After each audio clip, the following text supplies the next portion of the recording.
Hi, it's Megan from A Special Place in Hell. What you're about to see is a portion of our latest episode, a subscriber-only conversation with returning guest Penelope Trunk. She is a career coach and a life coach, among many other things, who is going to help us kick off our new advice series, Do As We Say. Now, two things you should know. First, Penelope is very blunt with her advice. What you're about to hear may upset you, at least if it's your question that she's answering. The second thing is that if you enjoy this segment, you can hear the rest by becoming a paying subscriber at aspecialplace.substack.com. That gets you bonus content every single week, the chance to come to Zoom hangouts with us, and best of all, leave comments, which you're going to want to do after seeing this. Again, that's aspecialplace.substack.com. Hope to see you there. And in the meantime, enjoy this taste of our conversation with Penelope Trunk. We have some advice questions from the audience, but I feel like Sarah and I should ask our own advice questions before we get going. We're doing Q&A? That's so fun. So we asked our audience, our subscribers, our paying subscribers, to submit some questions, and we're going to tell them what to do. We're going to run their lives. What are we calling it, Megan? Do as we say. Do as we say. Not as we do. Oh yeah. Right. Of course. So they submitted some really interesting questions, and we thought that it would be a perfect fit if for the inaugural advice episode that you're a part of it and helping us. We're already passing advice. The buck. Okay, I'm here. I have no advice for anybody, but Sarah has a lot of advice. So in the hierarchy of advice giving, I'm on the bottom, Sarah's in the middle, and you're on the top today. Megan can be like our example of what not. Here's what happens if you don't take our advice. I'm the cautionary tale. Okay, I'm just going to read this question, and you can give your thoughts. Okay. I'm prone to doom and gloom, and I worry that I won't be strong enough to ignore the climate crisis doomsayers if I decide to have children. I've never had a rosy image of motherhood, which is why I've waited. But now that I feel ready, I have entirely stopped reading any news related to the climate crisis because it just drags me back to feeling uncertain. Burying my head in the sand like this feels cowardly, and anyway, it's not a sustainable way to deal. Based on stray comments Sarah and I have made on the pod, she's saying, I know you find this fear ridiculous and reeking of millennial, but could you give me some advice for coping mechanisms that don't rely on avoidance or rolling my eyes at how, quote, annoying people are? Because I want to stay engaged, and I also understand the cause for concern. I resent that my inability to navigate this is affecting big decisions, so here I am asking for a tiny bit of help. Okay. Well, the important line in there is I want to stay engaged. So it's like, what's your definition of engaged? So if your definition of engaged is you know everything about climate and you stay on top of the news, then that's just what you should do for your life because you want to be engaged and that's your definition. For most people, that gets really boring, and so they have kids, and people who have kids never, ever think 4 seconds about any of the stuff you said in there. They're like trying to get their kid to sleep. Wait, what about all those people with kids with like love is love lawn signs? They obviously think about it a lot. Oh, you know. Love is love. I think that's something you do when your kids are a little older and maybe you have a little bit more time. I think maybe my kids are older. I don't have love is love. You know what I mean? Those signs, those virtue signaling signs that say like trust the science, Black Lives Matter, down the list. You've never seen these signs? I don't think that's engagement. I don't think that would meet the but they're thinking about it. Of engagement. Yeah, I think that's a signal of engagement. Yeah. Okay. They're signaling they belong to the community, which they only care about because they have kids. Yeah. Okay. All right. So go ahead. So what do you want to tell this person? What? We're done. Oh, if her definition of engagement is to read about climate all day, then she should do that. And if her definition of engagement has more depth than reading other people's news trinkets, then she should just have kids. I mean, it's a completely shallow question. It actually just these are paying subscribers. These are please. paying. You can't say Okay, we can't talk about them like that. Okay, no. It's not shallow. This is how I worried about it when I was that age. I was in, I would date these guys in the music industry because I was in LA, and I would get all the new music. Like, people who weren't me were so far behind how great I was knowing all the new music. And I remember feeling like, what am I going to do when I'm old and I'm not going to be ahead of everyone and not hear all the good music? And that is so stupid for so many reasons. I mean, first of all, we don't even do music that way anymore. But in life, we don't keep track of the things that are no longer interesting to keep track of. So if you have a baby and you want to spend all your extra being awake time reading the news, then you'll do that. But you never will. You'll want to sleep. So it's like, move along. You can't. It's just, I mean, either join the UN and get everyone to join the Paris Accord, or have. Well, then you really will do nothing. So yeah, that's I mean, but if you're going to way. devote your life to that, like, really do it. Like, reading the news isn't I agree with that. Yeah. doing. It's Do you read it's the not news? doing anything. Yeah. Do you follow the news a lot, Penelope? I have my pet topics. Like, last weekend, I read about Barbie's earning like it was a horse race. I thought that was so interesting. So yeah, I have my little pet things I know about. Did you see Barbie? Twice. Yeah, I loved it. You did? Yeah, I did. Oh, yeah, I mean, not everything about it. We just talked about it. Yeah. Yeah, it's a big mess of a did I movie. miss that? Oh, sorry. No, we talked about out. it. No. We talked about it in a previous episode. But I thought I was going to hate it. So I think that's part of the reason I enjoyed it. I knew I would like it. I don't know why. Yeah. I used to go to friends' houses and, like, all their Barbies would be naked. And so I just knew because of that, and they were people my age doing the movie, that it would be good. I didn't have Barbies. I mean, I maybe had one. I hated all dolls. But yeah, I didn't have that them shouldn't be either. Surprising. Oh, you didn't? Yeah, I'd go to their house, though, and all the Barbies would be naked. And I'd always think, like, why? Why are they naked? Why? Yeah. I mean, and, like, also it's like an orgy. I don't know. It's weird. Kids do have like pretend sex with their Barbies. Like, I remember seeing other girls do that, and I was just like, I literally do not know what you're. Well, you don't. They don't have genitals, so you don't know what they're doing. They don't know what they're doing. Right. You don't know what nobody knows nothing. what they're doing, but they're kind of I mean, that's what dolls are, though. Like, you just sort of play act these scenarios. Yeah. You don't know much about your child. Yeah. Cool. So I feel like, because it's like nobody's really playing with Barbie, like, all sugar and sweet, I knew I'd like it. Mm-hmm. Yeah.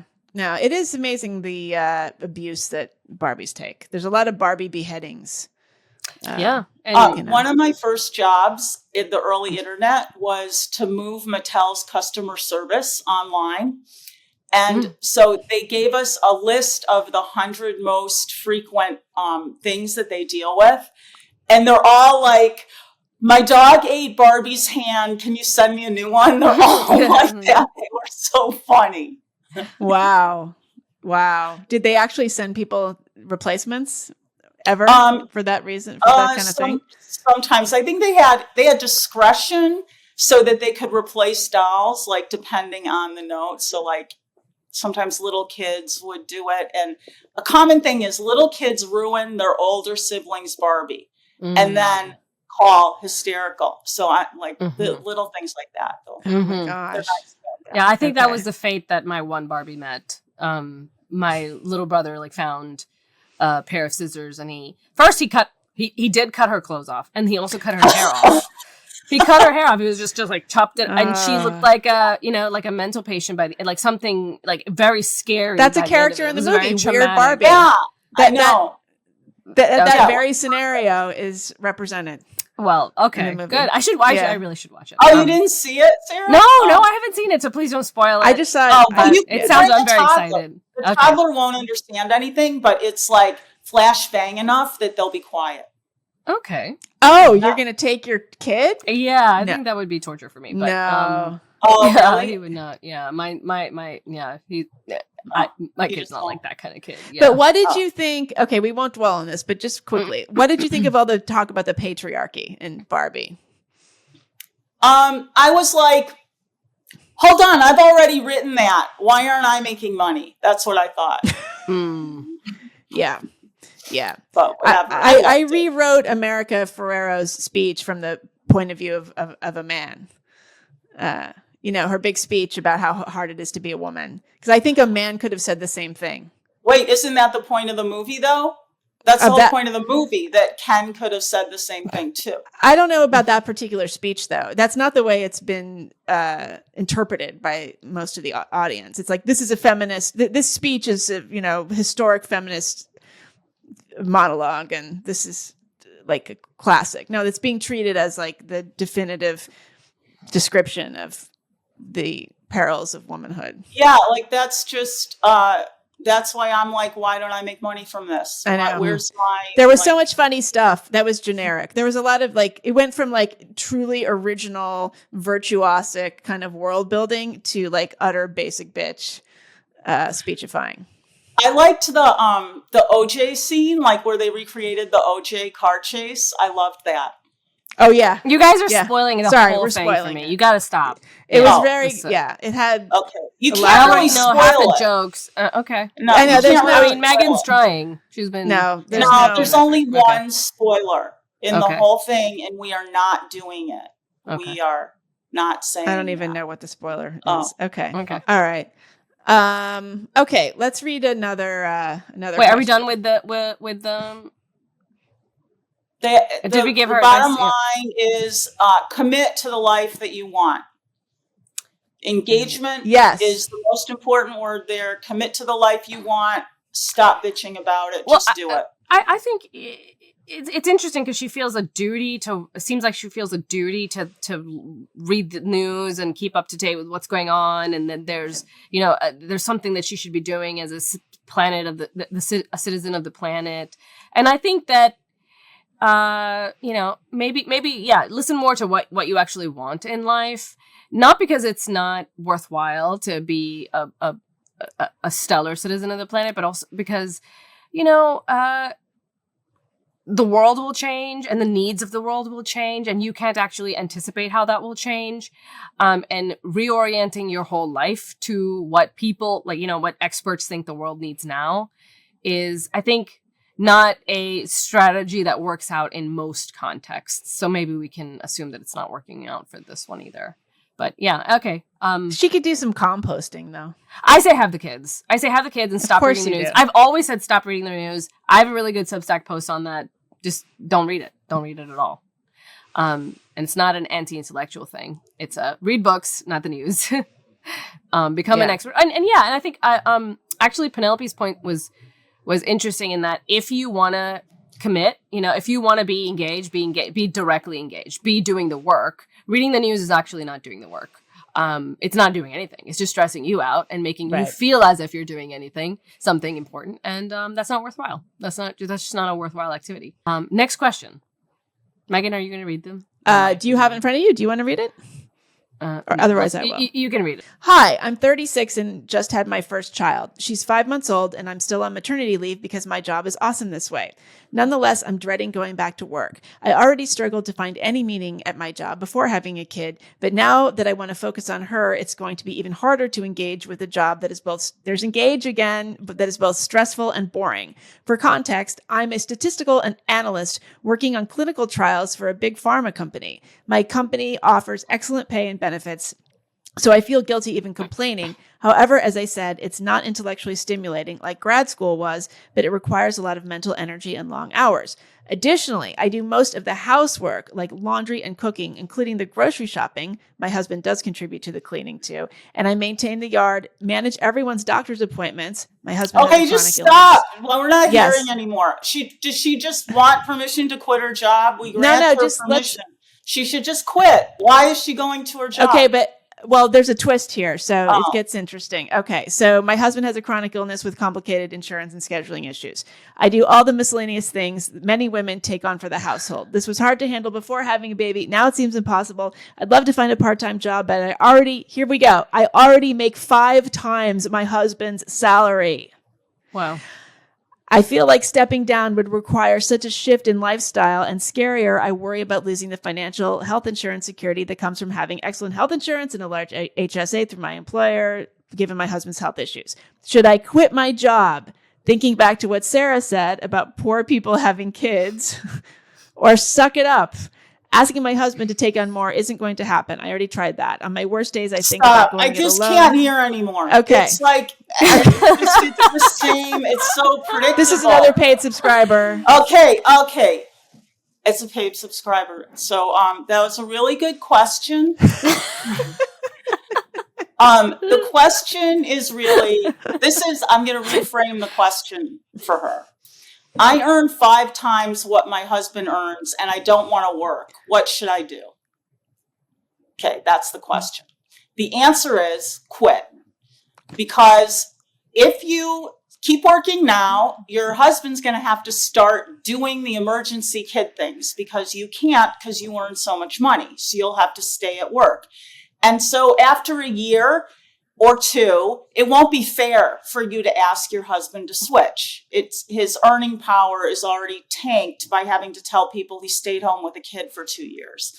So if you don't want to be the breadwinner for the rest of your life, then you need to make the choice to live on less money. And there's no point in having more money to live on because the people who are going to live on it are your kid and your husband while you're at work all day. And by the time you realize this was the shittiest decision in the world and you could have done so much better, you can't get a divorce because you're the breadwinner. So you'll be paying him half of what you earn instead of at least getting to keep what you earn. So the only reason to keep working is if you want to be the breadwinner for the rest of your life and just give the money to your wife, to your husband and kid. And you should ask someone who is in that situation after 10 years of doing that, if they would recommend that you do that, because I coach 1 million people who did it because that's me. And no one would ever tell you to do it. Ever. It's terrible. Wow. Okay. I have nothing to add to that. I mean, I don't know. I guess because it's to me, it's a tricky situation. And that was a powerful answer and gave me something to think about. Well, I understand how she kind of feels responsible for her family and responsible for their lifestyle. Well, she feels responsible for both, though, right? Taking care of everything at home and making money. So it's like, and it's not clear why his husband isn't doing his part at all. I mean, I think it's just that he has a chronic illness. That's all. That's the but it's maybe this is it's like your reader thing that they don't engage. So like that reader it has the same problem that she wants to be engaged in an intellectual life, which she is not. And she wants to be engaged in taking care of her home, which she is not. So right now she's not engaged in anything. I mean, she does say the idea of remarriage doesn't even cross my mind, as no one wants to marry a single mom in she's her right. late 30s. So she should just forget it. And also the guy would get remarried and then his wife would be running her life. So she's not going to get any benefit that way. And anyone worth having can marry a younger woman who's unattached. So how often do people come to you for like dating advice? Every single woman who's not married. So it's not either you're married at 28, you have your guy at 28, or you're fucked. And then if you have money, then you'd call me. But they all have the same problem. Are we going to get to one like that? Well, yeah. Well, okay. Well, that's. It's possible. I think that Stephanie finds somebody because a lot of times when I hear from women if she gets divorced and finds someone, no, she has to pay child support. Not right now. Yeah, I think she should quit.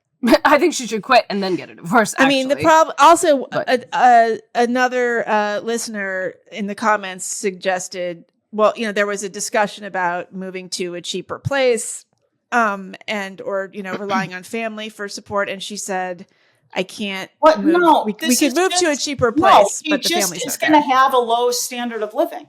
There's nothing wrong with the guy. She just wishes she married a better breadwinner. Like, it's a little bit of breadwinnering is a lottery.